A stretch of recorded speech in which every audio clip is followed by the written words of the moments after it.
Hello, and welcome to the walking talking topic on histograms question with me, Mr. Barton. Now, histograms are a fairly tricky topic. They certainly tend to appear in the last few questions of a paper. It's kind of your A and A star end of the job, but they're fairly doable. And this question one is about as extreme as histograms get. So if you can get your head around question one, we're absolutely laughing. So let's have a look. As part of a quality control exercise in a supermarket, the time taken to scan 20 items was measured for each worker under the age of 40. That's going to be important. 20 items under the age of 40. A printout of the histogram below illustrates the results. Now here comes your first twist. Unfortunately, the labelling of the frequency density axis, that's that bit going up there, was missing from the printout. It is known that there were 12 workers under the age of 40 that took more than 16 seconds to scan the items. Complete the labelling of the frequency density. Now there's one thing you need to get your head around for histograms, and that is the area of each bar is equal to the frequency in that bar. And that's a very key fact about histograms. So if it tells me that there were 12 workers under the age of 40 that took more than 16 seconds, that tells me that in this group, 16 to 22 seconds, and in fact I'm just going to mark that on there, that there must have been 12 workers inside there. So the area of that bar must be equal to 12. Well, there we get something that's not too bad, because we know the base of that bar, we know the area of the bar, and once we get the height of the bar, we've got our frequency density. So I'm just going to draw myself a little rectangle here. I've got an area of 12, I've got a base of 16 up to 22, I think that's 6. So what does my height need to be? Well, 6 times by 2 is equal to 12. So that tells me that the height of this bar must be 2. Now once I've got that, I've got my scale, because I can see that that's 4 squares up. So that square there, 2 squares up must be 1, another 2 squares I'll get 3, another 2 squares I'll get 4, another 2 squares I'll get 5, another 2 squares I'll get 6. So sorted there, nice easy 3 marks for that bit. And this scale is going to be crucial for what's to follow. So let's flip over, because the fun's just getting going on this question. Calculate how many workers under the age of 40 took part in this quality control. How many workers? Well, that's not too bad either, because that is just going to be your total frequencies of each of your bars, so therefore the area of each of your bars. So let's go back here. We've got that that's 12. What about this one here? That goes across there from 12 to 16, so that's got a base of 4, excuse me, and it goes all the way up to 6. 4 times 6, I think, is 24, so I'm going to put 24 in that one there. This bar also has a base of 4 from 8 to 12, and it's got a height of 5. 4 times 5, 20. So that's got a frequency of 20. And this one here goes from 8, and just be careful there, that starts at 2, so that's 6. And it's got a height of halfway up the 0.1, so that's 0.5. And 6 lots of 0.5, I think, are 3. So your total frequency is just going to be those added together. So if I just move this to one side, we have a 3 for your first group, we have a 20 for your second group, we have a 24, and we have a 12. And I'm going to get the calculator out for this, because it's definitely a calculator question, this histogram one, because I've just seen what's coming next. So we get a 3 plus a 20 plus a 24 plus a 12, press me equals, and I reckon that that is 59. Okay, so fairly nice start, but not the easiest thing in the world. This is where it takes a nosedive, I'll be perfectly honest with you. Calculate an estimate for the median time taken. Now I'm used to calculating estimates for mean. Median's a whole different ball game. But we're going to be alright with this. I'll show you a way to do it. But I warn you, this is fairly difficult stuff. My year 12 students struggle a little bit with this. So, best thing to do, in my opinion, is to write out the information that we've got so far, just in a little table down here. So we've got, for the kind of 2 to 8 group, we've got 3 people in it. For the 8 to 12 group, and I know I should be doing proper inequalities, but it's not going to be important for this bit, we've got 20 people. For the 12 to 16 group, we have 24 people, and from the 16 to 22 group, we've got 12 people as well. And that's going to give us our 59 people that we need. Now that is my frequency column. To find the median, I need to know what group my middle person's in. So it normally helps to have a cumulative frequency column on the go as well here. And that's good practice anytime you want to find median. So cumulative frequency, that's 3. Then we get another 20 added onto that. So that's 23. We get another 24 added onto that. That's going to be 47. And we get another 12 added onto that. That's going to be 59. Now, what position is my middle person, my 59th person? Well, to work out the median, the easiest thing to do is to remember this little formula, n plus 1 divided by 2.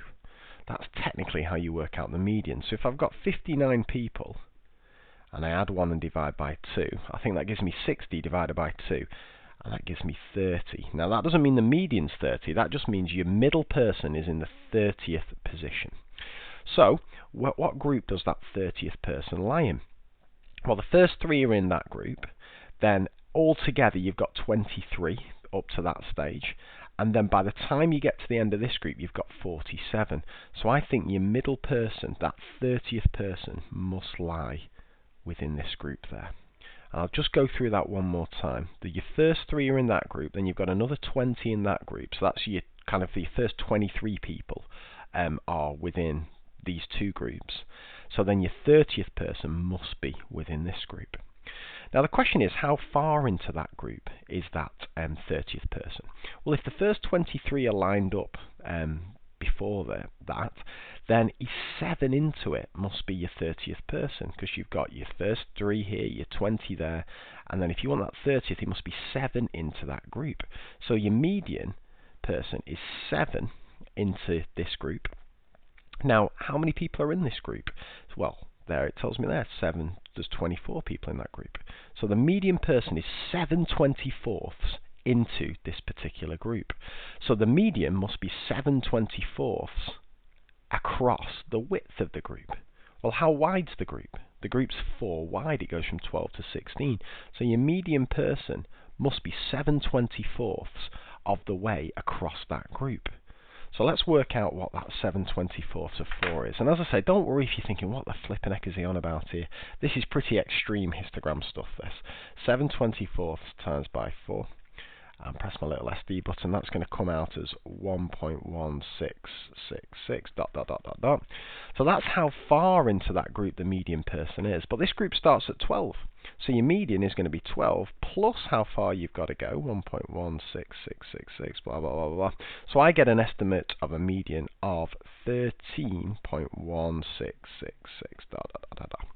Now, as I say, do not worry if you were confused by that. That is not strictly just histograms. That's kind of a bit of what's called linear interpolation. You do that in A-level stats, but it's cropped up here, so I thought I'd just give it a go.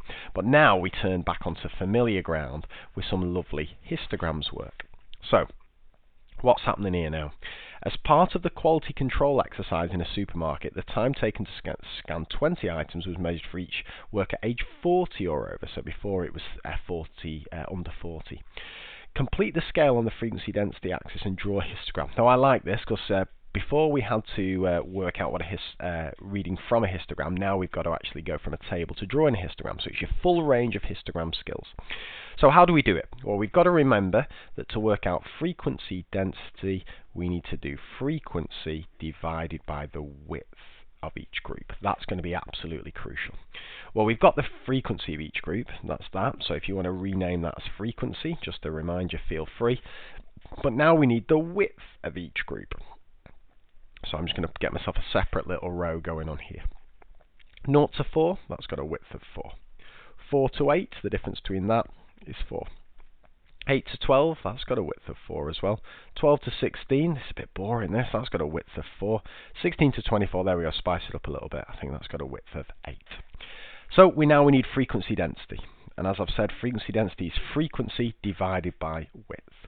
So 0 workers, so 0 divided by 4. Well, I don't need a calculator for that. That's just going to be 0. 2 divided by 4. I think that's going to be 0.5. 36 divided by 4, if my maths is right, I think that's going to be 9.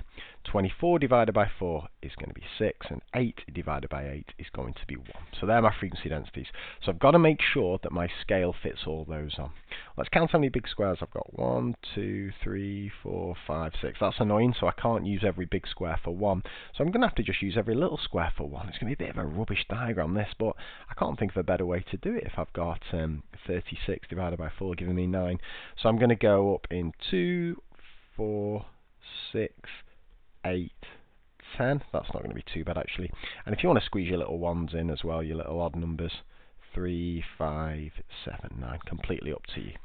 Okay, and then we reach for our ruler, which I've put down somewhere here, and let's draw it. So to get from 0 to 4, we have a frequency density of 0, so that's fine. In fact, I'm just going to mark on me bits in between just to help me here. So 4, 8, 12, 16, 20, 24. To get from 4 to 8, we have a frequency density of 0.5, so that's exactly halfway up my first square, sorry. That's that bit there. From 8 to 12, we have a frequency density of 9. So up E comes there, 8 to 12. Frequency density of 9. E goes there. Draw him in. Then we have from 12 to 16, we have a frequency density of 4. Draw him on there. So what it'd help if I move that so you could see that. There we go. And then from 16 to 24, we have a frequency density of 1. And that gets us our beautiful histogram that looks like that. Then we've just got one more mark to get down here. Which of the two groups of workers is on average quicker at scanning the supermarket? You must give a reason for your answer. Now, if this had been like a 3 or 4 mark question, I'd be tempted to do to work out estimate for the mean and so on. But instead, it's only a 1 marker. So let's compare our histograms. So quicker at scanning. So we want as kind of lower time as possible. Well, let's have a look here. These are our young workers, and we've got quite a few. Let's look at 12 and above. We've got quite a few workers, 12 and above there. We've got a big load of 24 there and a big load of 12 there. Quite a large proportion of workers is over 12, taking over 12 seconds. Compare it here. We've got a much smaller proportion of workers taking 12 or more seconds. Much more of them seem to be less than 12 seconds there. So I'm going to say here that on average, these workers here, the older workers, are much quicker because a smaller proportion of them take over 12 seconds. So I'm just going to write that down here. I'm going to say which of the two workers is on average quicker at scanning items. I'm going to say the older workers, because I'm going to say a larger proportion take less than 12 seconds. And that is the end to a flipping epic histogram question.